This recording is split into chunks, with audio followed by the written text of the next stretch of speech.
نحمده ونصلي على رسوله الكريم بسم اللہ الرحمن الرحیم۔ سامعین و ناظرین، آج میں آپ کے سامنے پریشانیوں کا حل بتاؤں گا۔ وہ ہمارے اوپر جو مصیبتیں اور پریشانیاں غم اور آج کے دور کے اندر ہمارے اوپر سیلاب وغیرہ، اوپر سے پانی نیچے سے پانی، یہ کیوں آ رہے ہیں؟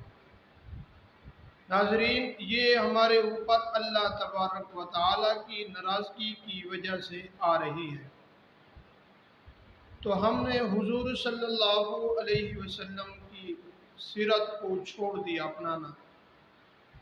ہم نے یہود و نصارہ کی سیرت کو اپنانا اور ان کے فیشن کو اپنانا شروع کر دیا ہے۔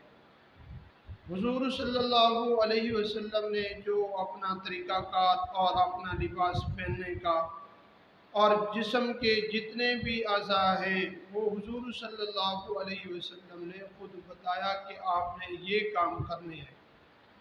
ہم نے وہ چھوڑ دیے ہیں، اور ہم نے نماز پڑھنا بھی مسجد کے اندر اور مسجد کے اندر بیٹھ کر قرآن پاک کی تلاوت کرنا، یہ بھی چھوڑ دیا ہے۔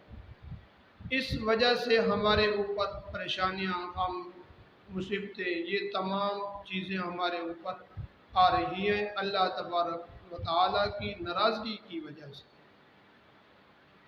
تو آج میں آپ کو جو طریقہ کار بتاؤں گا، آپ اس کو لازمی پکڑیں، اور اللہ تبارک و تعالیٰ کا حکم بھی ہے کہ تم استغفار کو لازمی پکڑو، تمہارے اوپر نہ مصیبتیں، نہ پریشانیاں، نہ غم، نہ تکلیفیں، کوئی بھی چیز آپ پر نہیں آئے گی۔ آپ اس چیز کو لازمی پکڑیں۔ اور حضور صلی اللہ علیہ وسلم نے ارشاد فرمایا کہ اللہ تبارک و تعالی فرماتے ہیں کہ تمہارے اوپر کوئی پریشانی اور مصیبت اور عذاب نہیں آئے گا۔ ایک کی وجہ یہ تھی کہ حضور صلی اللہ علیہ وسلم تمہارے اندر موجود ہیں۔ دوسرا یہ ہے کہ آپ استغفار کو کثرت سے اور لازم کر لیں، پھر بھی تمہارے اوپر عذاب نہیں آئے گا۔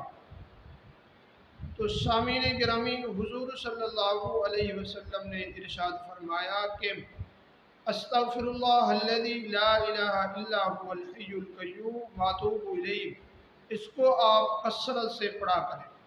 جس گھر کے اندر پریشانی، غم، تکلیف یا مصیبت ہے، وہ بھی دور ہو جائے گی، اور اللہ تبارک و تعالی آپ کو ایسی جگہ سے رزق دیں گے جو آپ کے وہم گمان کے اندر بھی نہیں ہوگا۔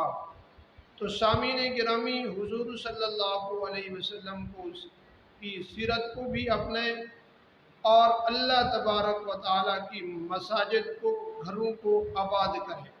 ہم نے اللہ تبارک و تعالیٰ کے گھروں کو چھوڑ دیا، جس کی وجہ سے ہمیں یہ تکلیفیں، مصیبتیں جھیلنی پڑیں۔ اللہ تبارک و تعالیٰ ہم سب کو حضور صلی اللہ علیہ وسلم کی سیرت اپنانے کی توفیق عطا فرمائے۔ وما علینا الا